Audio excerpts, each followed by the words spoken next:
ईसा का पुनरुत्थान। मरियम मगदलेना सप्ताह के प्रथम दिन तड़के मुंह अंधेरे ही कब्र के पास पहुंची। उसने देखा कि कब्र पर से पत्थर हटा दिया गया है। उसने सिमोन पेतरुस तथा उस दूसरे शिष्य के पास जिसे ईसा प्यार करते थे दौड़ती हुई आकर कहा, वे प्रभु को कब्र से उठाकर ले गए हैं और हमें पता नहीं कि उन्होंने उनको कहां रखा है। पेतरुस और वो दूसरा शिष्य कब्र की ओर चल पड़े। वे दोनों साथ साथ दौड़े। दूसरा शिष्य पेतरुस को पिछेड़कर पहले कब्र पर पहुंचा। उसने झुककर ये देखा कि छालटी की पट्टियां पड़ी हुई हैं, किंतु वो भीतर नहीं गए। सिमोन पेतरुस उसके पीछे पीछे चलकर आया और कब्र के अंदर गया। उसने देखा कि पट्टियां पड़ी हुई हैं और ईसा के सिर पर जो अंगोछा बंधा था वो पट्टियों के साथ नहीं बल्कि दूसरी जगह तय किया हुआ अलग पड़ा हुआ है। जब वो दूसरा शिष्य भी जो कब्र के पास पहले आया था भीतर गया, उसने देखा और विश्वास किया, क्योंकि वे अब तक धर्म ग्रंथ का वो लेख नहीं समझ पाए थे जिसके अनुसार उनका जी उठना अनिवार्य था। इसके बाद शिष्य अपने घर लौट गए। मरियम मगदलेना को दर्शन। मरियम कब्र के पास बाहर रोती रही। उसने रोते रोते झुककर कब्र के भीतर दृष्टि डाली और जहां ईसा का शव रखा हुआ था वहां उजले वस्त्र पहने दो स्वर्गदूतों को बैठा हुआ देखा। एक को सिरहाने और दूसरे को पैताने। दूतों ने उससे कहा, भद्रे, आप क्यों रोती हैं? उसने उत्तर दिया, वे मेरे प्रभु को उठा ले गए हैं और मैं नहीं जानती कि उन्होंने उनको कहां रखा है। वो ये कहकर मुड़ी और उसने ईसा को वहां खड़ा देखा, किंतु उन्हें पहचान नहीं सकी। ईसा ने उससे कहा, भद्रे, आप क्यों रोती हैं?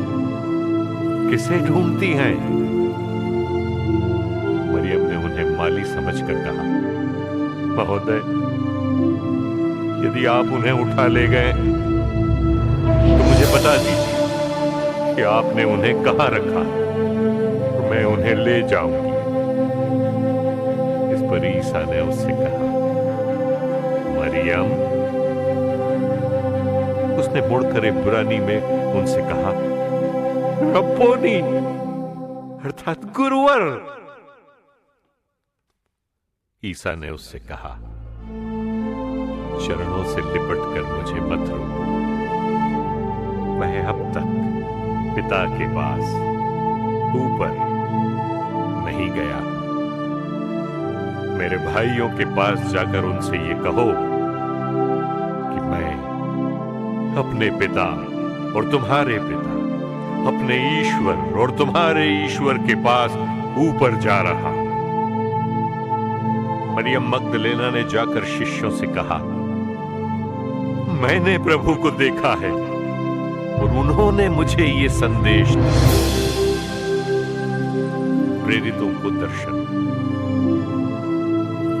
उसी दिन अर्थात सप्ताह के प्रथम दिन संध्या समय, जब शिष्य यहूदियों के भय से द्वार बंद किए एकत्र थे, ईसा उनके बीच आकर खड़े हो गए। उन्होंने शिष्यों से कहा, तुम्हें शांति मिले। और इसके बाद उन्हें अपने हाथ और अपनी बगल दिखाई। प्रभु को देखकर शिष्य आनंदित हो उठे। ईसा ने उनसे फिर कहा, तुम्हें शांति मिले। जिस प्रकार पिता ने मुझे भेजा, उसी प्रकार मैं तुम्हें भेजता हूं। इन शब्दों के बाद ईसा ने उन पर फूंक कर कहा, पवित्र आत्मा को ग्रहण करो। तुम जिन लोगों के पाप क्षमा करोगे, वे अपने पापों से मुक्त हो जाएंगे। और जिन लोगों के पाप क्षमा नहीं करोगे, वे अपने पापों से बंधे रहेंगे।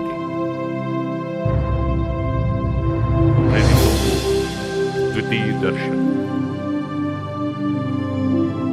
ईसा के आने के समय 12 में से एक थोमस, जो यमल कहलाता था, उनके साथ नहीं था। दूसरे शिष्यों ने उससे कहा, हमने प्रभु को देखा। उसने उत्तर दिया, जब तक मैं उनके हाथों में कीलों का निशान न देखूं, कीलों की जगह पर अपनी उंगली न रख दूं और उनकी बगल में अपना हाथ न डाल दूं, तब तक मैं विश्वास नहीं करूंगा। 8 दिन बाद उनके शिष्य फिर घर के भीतर थे और थोमस उनके साथ था। द्वार बंद होने पर भी ईसा उनके बीच आकर खड़े हो गए और बोले, तुम्हें शांति मिले। तब उन्होंने थोमस से कहा, अपनी उंगली यहां रखो, देखो ये मेरे हाथ हैं। अपना हाथ बढ़ाकर मेरी बगल में डालो और अविश्वासी नहीं बल्कि विश्वासी। थॉमस ने उत्तर दिया, मेरे प्रभु, मेरे ईश्वर। ईसा ने उनसे कहा, क्या तुम इसलिए विश्वास करते हो कि तुमने मुझे देखा है? धन्य है वे जो बिना देखे ही विश्वास करते हैं। समापन। ईसा ने अपने शिष्यों के सामने और बहुत से चमत्कार दिखाए, जिनका विवरण इस पुस्तक में नहीं दिया गया है। इनका ही विवरण दिया गया है, जिससे तुम विश्वास करो कि ईसा ही मसीह ईश्वर के पुत्र हैं, और विश्वास करने से उनके नाम